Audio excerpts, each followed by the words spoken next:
Hello, everyone, and welcome to In the Know 360, show hosted by me, Annette, the warm hearted warrior diva. This show gives you insights on the journeys of high achieving business owners and music artists who share with our audience the importance of building a strong community of like minded individuals on the road to greater success. Today's show is a collaboration between In the Know 360 and Rashid. What's going on? Thank you for joining me today, sir. So, Rashid is a rap artist from Chula Vista, San Diego, California. In 2012, Rashid started writing lyrics in his notebook and he released multiple songs in 2019. His latest singles released in 2023 are Move Your Feet Nah and Lemme Not. His hobbies are making art and staying on the grind. And what type of art are we talking about besides music? When we're talking about art, I'm talking about like painting, I like to paint. That's one of my hobbies. Okay. Like any specific, like acrylic, oil, any type of like specific type of painting? Honestly, with any type of paint, all paint, spray paint, anything that involves paint, I'm with that. Oh, okay. Oh, wow. Okay. Spray paint. You know, this, this is a sidebar. You kind of bringing me back to my college years, right? I'm not gonna tell my age, but Solid. I had bought this 1988 Volkswagen Fox, right? Because I was going to school full time and I had like two jobs, two or three. Well, anyway, so I bought it from a private owner, and it's a nice little, Fox. Volkswagen don't make Foxes anymore. They make like Jettas. I think that's the smallest. But it had like rusty wheel. It wasn't chrome. It was like the wheel. It was rusty. So what I had to do was I went to the store. I think it was Ace Hardware, and I bought me chrome. It said chrome on it, spray paint, and that was my first experience spray painting the rusty wheel. It actually turned out pretty good. You got to learn from somewhere. Yeah, I mean, I taped the tire and then I just sprayed chrome on the wheel. So I mean, it worked. It worked. So I have several questions for you. The first question is, who or what inspired you to start your career in the music industry? Honestly, I feel like my inspiration came from growing up in Chula Vista and all the things that I would see and everything that I've been through growing up, with my family and everything around me. It kind of just gravitated to me, and I kind of just kept going from there. Oh wow! So does any of your family members like sing or play instruments or like anything musically? Um, Honestly, no. I did have some cousins that would, try to make songs and like in their high school days, but they never pushed on with it. So I kind of kept going with it. Oh, okay, okay. That's what's up. So, can you recall the exact moment that you knew you wanted to pursue this career path? That was definitely in my middle school days. I remember I had a group of homies and we would always just sit there in school at lunchtime and just write in our books and just start freestyling. And that's when I was like, you know what? Like, I want a future and my future being making music, and I want to push on with that. So that's kind of where it got me to the mindset of like, I'm gonna keep doing this and I'm not gonna stop, and I keep grinding for it because that's what I want. Wow, middle school, that's dedication. I Yeah. mean, you already knew that's what you wanted to do, right? Uh, What age? Like 12 or 13? Something yeah, around there. like. Okay, okay.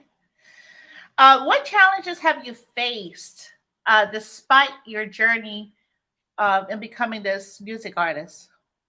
I say one of the biggest challenges is thinking people are your friends, but you'll start to realize they're not when they start to hate on your music because you're doing better Mm. than they are. And that's when it gets rocky because it's like, you think your biggest supporters, your biggest people who are there for you in the music business, and they end up flaking off. So it's like that takes a toll on you, you know, because it starts to make you feel like it's really yourself in it, you know. Yeah. It is personal. Business is personal, Yeah. that's for sure. Yep. Yeah, unfortunately, that's how it goes sometimes. It can be lonely, but hey, just keep going. And I'm wondering how you persevere despite these challenges. I say, every time I dropped a new song and you get new fans and different people that's coming from different part of the world, I say that's what really motivates you to just block it out, you know.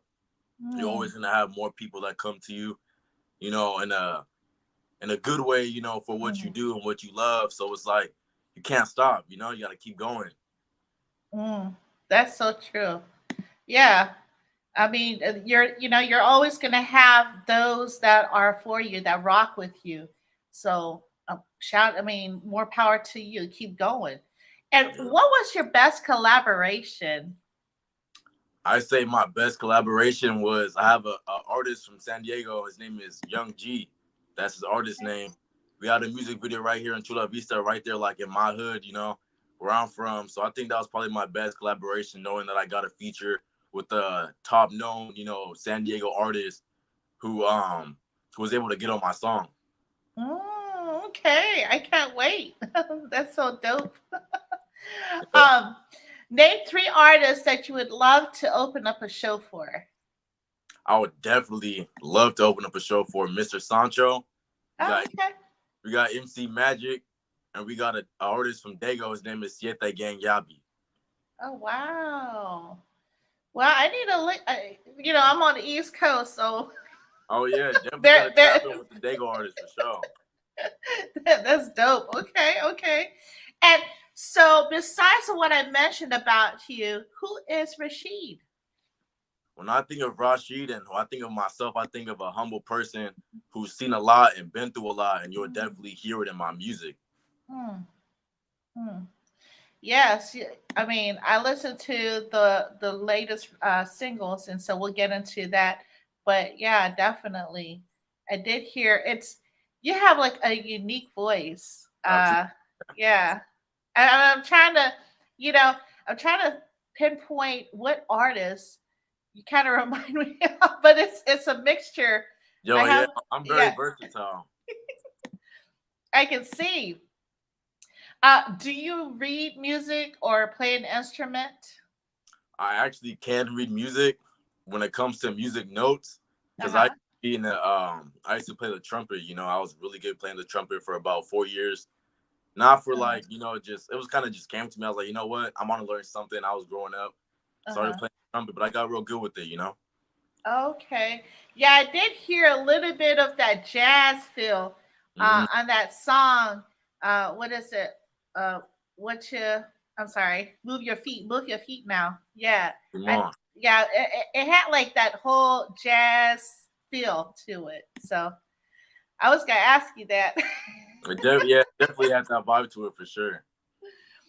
um, what steps do you take when creating your music? One of my first steps is I like to, if I know I'm gonna work on a song for the next day, I'll ghost everybody because I like to have my mind clear Hmm. without any, you know, bullshit and a bunch of negative energy. So I like to keep it clear, and I'll just sit there for the whole day and I'll just write, you know. Wow. I bet your English teacher loved you. Oh yeah, she did. She did. All of them did. That's for sure. Like, come on, Rashid, I need you to do a novel with me. Oh yeah, I remember one time I had to do a commercial for one of my teachers in class in my high school days. Wow. I can definitely see that. Yeah, Like, it was pretty cow. was it like do you have like poetry? Do you write poetry as well? I don't do poetry. Oh, okay. Okay. I love poetry. I've got told that I should, but you know, it's just not my thing. You know, I'm more of a rapper and a writer. You know, Uh-huh. Yeah. I mean, it goes together like peanut butter and jelly. it does. It does. Hey, you might be the person to make me start doing some poetry. Hey. I love poetry. I write poetry on the side sometimes. So Nice. I have my share. I usually write poetry when I'm going through stuff, just like I'm sure music artists, they go through things and write their lyrics. So, but yeah, I can definitely see that. Uh, now I'm thinking of Love Jones.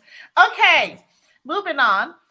Do you like the virtual or in-person platform, and why? I definitely like the in-person platform better for the Yes. reason of people can judge you differently from what they see on social Mhm. media platforms. And I love the way that I get to interact with my supporters and people who love my music in person, just walking around my city or, being anywhere throughout out and about, definitely getting them to see who I am as a person in person is definitely more of a better feeling than me expressing myself on social media platforms. Most definitely. Yeah, I totally agree. It's something about just like texting, right?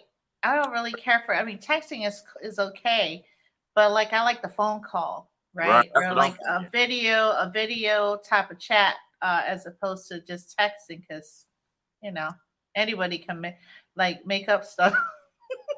Right. So think back to a situation when it was difficult to meet a project deadline, for like a music, right, that you're putting out. What did you learn from your experience? I say one of those positions where I felt that way is when you're working on tracks by yourself and you also Mm, have a lot of artists who's coming at you with like, hey, you want to hop on this feature, and you say yeah because it's like the track sounds cool, but it's like at the end of the day, it's about time, and all the time that you spend on all that stuff kind of slacks you off on the end. So you kind of mm, realize, you just gotta prioritize your time, and before you say yeah so quickly, you gotta realize you gotta get stuff done on your own too. mm. So you're like a one man show doing everything, or do you have someone you connect with, like producer wise or beat? Uh, I do have producers. I have a couple producers. That goes one of my homies. He goes by Mr. Crime. He's also an SD rapper. Um, I go to him. I record my songs there. I have another producer. His name is Manny Fresco, out here in San Diego too. Okay. But everything else is other than myself. Just getting it done. I used to record my own songs by myself and try to master it out, but that's when I was like, nah. You gotta get some money. You gotta go to the studio. Like, what are you doing? Right. Yeah, you can't be sitting here. I'm not a producer. I'm an artist. I'm a rapper. I can't be doing all that stuff. Right. That is very, very true. Like, you just have to focus. One of the artists, his name is Savage D 1000, and he said that he just wants to make music. That's it. And And then I feel have that. I feel that for sure because it's a lot trying to learn how to produce and learn how to better yourself as an artist at the same time. That's for sure hard. I got to give props to Kanye West because I cannot be doing that right now. man, yeah, yeah. I still love Kanye West. Oh, Whatever, yeah. I don't care what the society says. He's still the man to me. So, The music is definitely there for sure. um, so share an experience illustrating your communication style, which makes you an effective artist. We already know you have phenomenal communication style because you're a writer. Right. I would say being a black Latino person, having black and you got Latino with you too, that kind of betters your communication status because you know how to be in that crowd of different people, especially Mm. living in Chula Vista, moving around the world. I lived in the Bay Area for like 3 years in the yacht. So it's like definitely get to know how to communicate better with different people. Mm. So the best of both worlds. I love Right. it. Yes. Can't you remind me of Spider-Man, Miles Morales? Right. That's the first thing that came up in my mind when I saw it. I was like, oh my gosh, he's Miles Morales. I need to tell my son. I have a 19-year-old, and we watch Marvel. I love Marvel, DC Comics, so that's our thing. I can see it. So, how do you stay motivated in producing new inspiring music? one of the biggest things that motivates me to keep going is definitely just seeing the love automatically when you post a new song. You got everybody, posting themselves with your music or just vibing out at the beach, feeling a vibe that they can really connect with your music. And that definitely makes me keep on wanting to go harder. Yeah. And they're standing guard watching to see what's next. Right, You know? right. So that probably motivates you to say, okay, I need to get my notepad out, see Oh, what I yeah. can do. Oh, yeah. Because it definitely feels good when you motivate other artists, too, to keep pushing, because I know how it is to be an artist. You definitely get those unmotivated times. But when you see Mm. other artists, keep grinding, it kind of pushes you to keep going. Yes, most definitely. So, speaking about the inspiring music, right? You recently came out with the songs entitled "Move Your Feet Now" and "Lemme Not Lemme Not." What was the inspiration behind the songs? Well, but let me not. It's kind of a hectic story, but I had an ex at the time, and I just started. I was cheating around that time. Talking to another girl. So I Oh, kind of made that song to like see if I can throw it out there without getting in trouble. If you know what I mean. You know what I'm saying? I was trying to test my limits. Like, let me see what I can just mix up. Just throwing a couple things. But I was just feeling myself at that time. okay, okay. Definitely with Move Your Feet Now, it was kind of a just summertime vibe. I wanted something that people could dance to, feel good to, boys and girls. Okay, yeah, I love it. It reminds me of, and I'm trying to get the era of that. I think it was in the 20s. I like to say the Roaring 20s, where you had the juice box and Oh just yeah, dancing. So that's the feel it gave me. I for sure. love it. What is the first thing, right, you listen for in a new recording? When I'm recording, I like to play it back at least like 200 times just to hear, extra breathing, or you might hear like a little clank in the back of something knocking over. So I try to listen for Hmm. any background noise and try to just edit that out to the side. Okay. Do you also do clean version of your music? I don't, but I've gotten told that I should do that just so I can get more radio play on those type of songs. Yeah, because like from my understanding, it's a lot of money for these radio stations to do clean version. So if you Right, have it, you can have the raw and then the clean version, and then you'll be good to go. I mean, right. I know that's what I was told.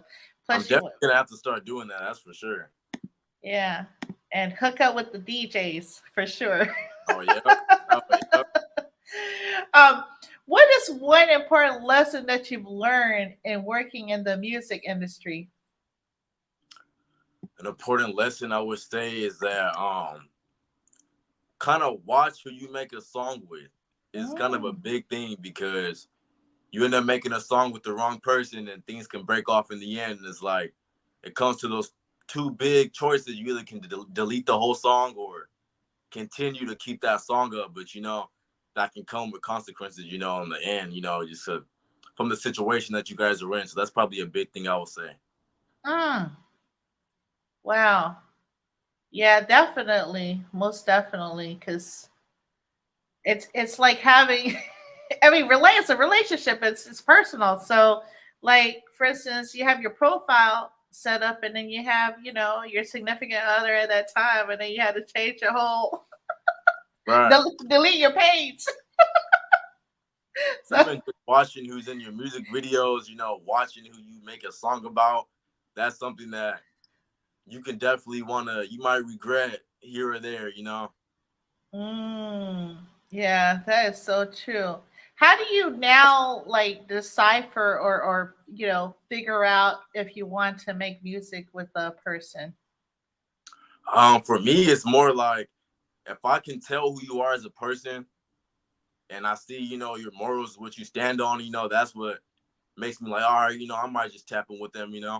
If I see they're really hungry for it and they're not just doing it, just for the fun of it. Oh, okay. serious inquiries, right? Right. That's for sure. So, if you weren't producing music, what would you be doing? If I wasn't doing music right now, believe it or not, I'll probably be the best soccer player in San Diego right now, doing worldwide trips, because I've always grew up playing soccer and I'm pretty good at it right now. Wow. See, you could go worldwide. You could be in the Olympics. You never know. You Just never saying. know. Just saying. Do you still play it sometimes or? If I'm, on a casual day, maybe it's a family outing at the park, I'll kick the ball a little bit, but I'm not really practicing my soccer skills as I used to back in the day. Okay. So you played in school too? I played in school. I used to play on the team, but that's just growing up. They want to hate on you because you're, a black person by eyesight. Playing soccer in more of a Latino area. Oh wow. That's okay. That's very interesting. Yeah. Huh. Hmm. That's very interesting. I mean, because I guess if you want to say, a lot of people call it football instead Hmm. of soccer, but Right. yeah. So that's really interesting, the dynamic between society, like social determinants. Hmm. Um, how has the internet and social media influenced your music career? I say it's helped me a lot because I grew up knowing and seeing all these other artists and different celebrities promoting their music, so it kind of took a toll on me too, on how to promote it. And you get to there's so many ways on social media that people don't even recognize yet, and ways that Mm. you can promote your music, and they help a lot because right now it's not like the '80s where it was no social media and you got to go to bars and perform and stuff. Like, it's different now. There's different things like this right now. How I seen you, from Instagram, it's a blessing. Being able to have these opportunities to promote yourself. Yes, most definitely. And a lot of artists, they don't want to be in front of the camera, or they're like, oh, I could just post a couple of things and then be done with it. Right. But yeah, it's definitely changed now. Don't get it twisted. Look, there's some guys that still sell the CDs, or they ask for Oh yeah. donation at the gas station. I mean, you can still do it. The people that still do that stuff, go out to the gas station and promote their stuff. That still Sure. works. And that definitely works. There is a lot of, old heads and even young cats who don't they don't have, SoundCloud and Spotify, iTunes. They have a CD player, maybe an Xbox or a PlayStation that they can just pop in the CD, you know what I'm saying? Yeah, they need to bring the CDs back. Oh yeah. Oh Well, yeah. because Spotify, like, unfortunately, what is it? It's less than a penny when you stream it. You only get like what? Not even a 0.01 or something cent. Yeah, you need a real big amount of plays just before you even get something for Spotify. See, CD $15. No, Yep. I'm just saying. No, it makes sense, so it's true. um, or any donation is better than less than a penny. But Right. anyway, if you could change anything about the music industry, what would it be? But the one thing I would probably change is I know how it is. Like, I can see it, when artists get so big in the music industry and they get signed by a record label. I wish that the record label would give the artist more of a more saying in what they're signing into. Hmm. I feel like once they sign in to that label, they have so much power over those artists. And I wish that it can still be, 50-50 if anything. Mm. Yeah, that's so true.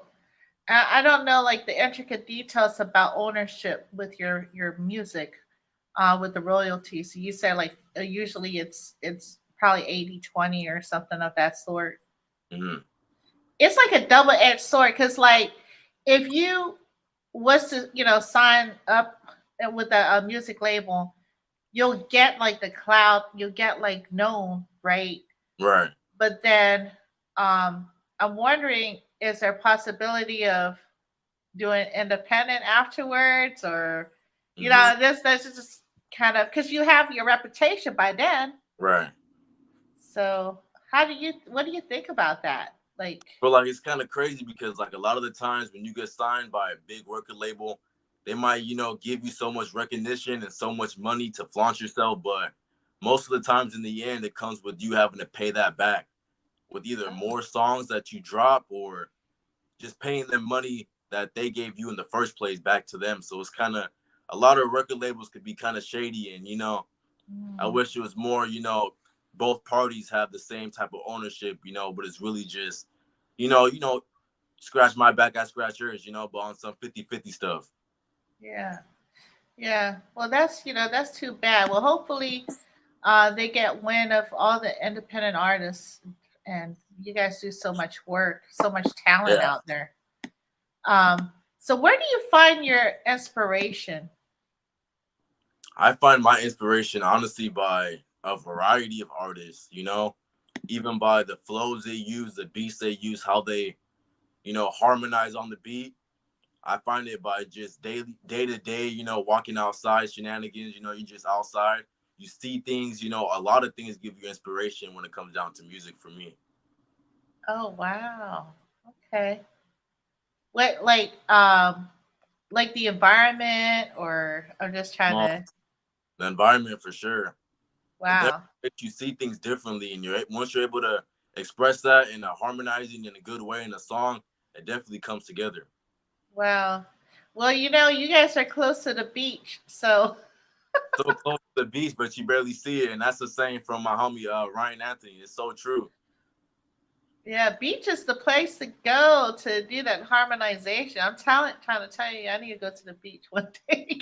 Right. but but yeah, it's beautiful. It's beautiful in San Diego. Definitely have Uh, some nice beaches out here. I definitely need to check out Chula Vista one day too. Oh yeah. So, so what's the best advice ever given to you? I say the best advice that was given to me was by one of my homies, the SD rapper Mr. Crime. She told me a while back ago, like, you should stop, working so hard on big albums because that takes a lot of time. And it's better if you just work hard on a good single and just keep dropping singles because you can keep it up and you can spend more time working on each individual single.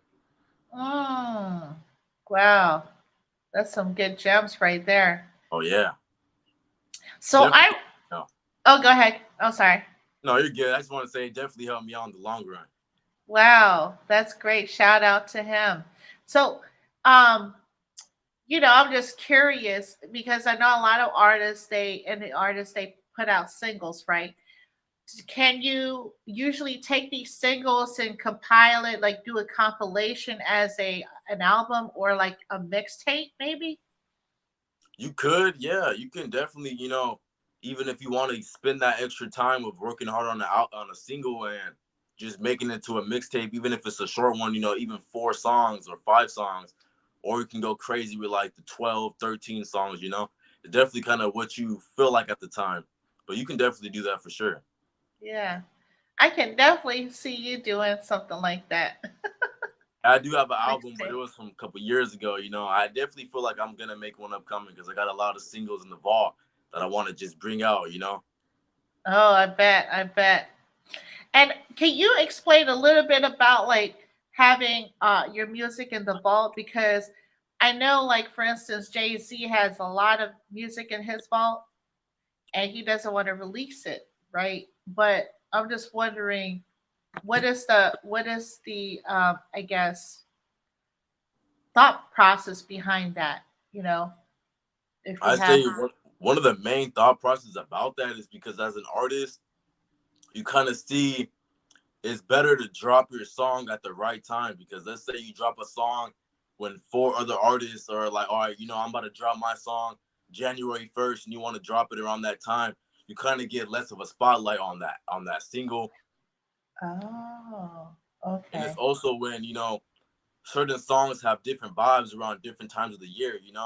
It's like you wouldn't want to drop a Christmas song on a Halloween type of timing. It's like different songs have different. You kind of feel like, all right, I'm gonna drop this song for summer. Maybe drop Uh-huh. this song for fall because people was outside. People was walking around, they want to bump something, So you kind of get different ideas of when to drop songs for certain dates. Oh wow. It sounds like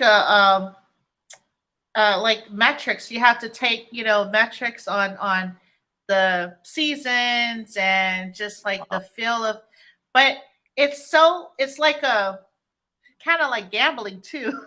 It I is. guess like It forecasting is. or stock market because you don't know like, oh yeah, I'm gonna drop it on January 2nd. Like nobody's gonna drop it on January, the same kind of genre or same kind of feel, right?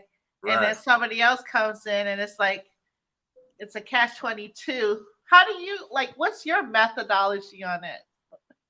I kind of just go with I kind of find the right time when what I do really is like, I'll let artists drop their songs, I'll let all these artists drop their songs, and I'll kind of see what they're all vibing to, see what the fans, especially in my city, are vibing to. Then I'll drop a song that's like, all right, no, I know for sure they're gonna rock with this because they've been rocking with so and so. Oh, okay, okay. That's very interesting. And do you like because a lot of people have like great minds think alike. So Right. it like for collaboration purposes, do you tend to lean more towards music artists that kind of have your sense of feel, your kind of flow, music flow? I honestly, as an artist, I like artists who have a completely different flow, or maybe Hmm. they have something about them that's different that no other artist can match. It can be from flow to their voice, accent, certain things that might add, an ad lib that's like their thing. I kind of go for Oh. that because it definitely makes it like you're not hearing, the same type of song throughout the whole song. It's kind of different. That's what I definitely enjoy when it comes to finding collaborators on songs. Wow. And for beats, right? This is what I've learned that sometimes you think you're getting like an exclusive beat, but then in the fine print it says, well, it's exclusive to you can do whatever you want to do with it, but I'm still gonna sell these beats to different music artists. Right. So now you have your song, right? And it's a dope song. Everything is great, but then you have like music artists making their own their own lyrics to it, and it's like, wait a minute, that don't sound, because you're so used to hearing the beat with your lyrics. Hmm. What is your experience with that? Like, I've had an experience like that, and I actually I bought a beat a couple years ago, and he sold it to me like it was a exclusive beat, and I'm thinking it is, but once I hit him up like, hey, why is people still making beats, with this beat? He's like, you should have read everything all the way, and he's basically said like, you bought this beat, but anybody else who wants to buy it, they can buy it too. Like I was like, all right. That's when it's like you really got to make sure you read all the fine prints and every detail because they'll get you. uh-oh. Okay, here we go. We got excited there. Go ahead. But I'm yeah, sorry. Mhm. you'll definitely get to. I say just read all the prints and make sure you know what you're getting yourself into because you can definitely get in a position to where you're out in the open. Like, all right, why is everybody using my beats? And the whole time they said it in the fine print like that's what we agreed on. So Yeah. I would read everything before you just up and buy a beat thinking it's gonna be exclusive. Yeah, for sure. For sure.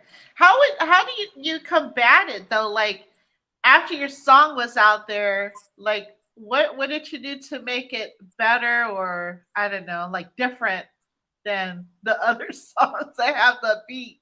I say you just gotta go 10 times harder on that beat and make sure everybody knows because once you end up going so hard on that beat, everybody else that made that beat's like, all right, maybe or the ones who are considering getting that beat, they start to think like, all right, maybe I shouldn't just buy this beat because he already went too crazy. Ain't no way I'm gonna steal that spotlight from them. Yeah, that's so true. Or they could be, singing Baby Shark and on that beat. I'm just being funny, but I'm just saying that it goes Right. viral. Then it goes viral, and it's like, wow, I put in so much work in this with this beat and Baby Shark lyrics is, it's going viral. Mine is. Right. I don't know. I'm just like, it just is very fascinating because I see a lot of people utilizing beat, but not necessarily for music, not Yeah. necessarily to rap to or to sing to. Um, I see them just using it for like marketing, to be honest with you, Right. which is very interesting to me. I was like, oh, okay. Or like a soundtrack of their own, I don't know, podcast or whatever the case may be. And it's crazy because a lot of producers, they get paid just by the thousands of people who are just listening to the beat. You don't even got to use the beat. They're already getting so much money from you just playing the beat over and over and over, and you just upping up the plays on YouTube or, things like that. Yeah. Maybe think about doing the Baby Shark song in a different kind of. I have I have kids, so that's all I think about. Um, so what's next for Rashid, and what message would you like to give your fans and up and coming artists? What's next? Definitely, I got a whole bunch of tracks coming in. I got a whole bunch of singles. I got some features in the vault that I know my city, San Diego, is not ready for, aka Dago. You know what I'm saying? But for some advice, I would definitely say to keep on going and keep pushing. You're definitely gonna have a lot of obstacles you have to overcome, a lot of haters, a lot of maybe even family members who put you down. But as Mhm, long as you know what you want to do and you mhm. know with your mind what you want to do, you can do anything. That's for sure. Just keep pushing and never stop. I love it. I love that. So, uh, like shortly, when are you doing an event, or I know you said that you have some stuff that's being released. What dates should we look out for? I ain't announcing yet, Okay. but I know I do have a show that's gonna be in Moreno Valley next month, and I'm Oh, gonna I'm a I'm gonna end up posting about the flyer and about what's gonna be going down. So it's definitely gonna be a crazy event, and that's for sure. wow. So you said it's gonna be next month in March? I'm sorry, February? Yeah, Okay. You don't have the date yet. You just I have I have a date, but I'll post that on my okay. platform, and everybody will be able to see it. I'll make sure to tag you too. Maybe you can Yeah. post it too. But it's gonna be Yes. sick though for sure. Yeah, most definitely. Let me know, tag me on all your, latest things, and I'll share it here on this platform. Most definitely. So where can I mean, besides the stuff that I put out already, where do you want people to reach you? You can definitely reach me on Instagram. That's where I answer text messages. Or you can hit my Gmail if you want to Gmail, email some beats or whatever at dmeloyoungin@gmail.com. But other than that, I'll get back to you if I could. Okay, okay, wonderful. Well, thank you so much, Rashid. Be sure to subscribe, like, and comment Oh to yeah. view all the episodes of NNO 360. We are actually live right now on YouTube and Facebook and hopefully Instagram because I just plugged Instagram in. So hopefully that will feed through. This is also going to be posted on Apple Podcasts, Spotify, and Twitter as well. Let's continue to support the Unity for Social Justice, please. Let's free Monster Yo and all our brothers and sisters that need our support. This has been a broadcast of showing love, full circle between NNO 360 and Rashid. Thank you. Hold tight, sir. Thank you so Thank much. you. Have a wonderful day. You Salute. too.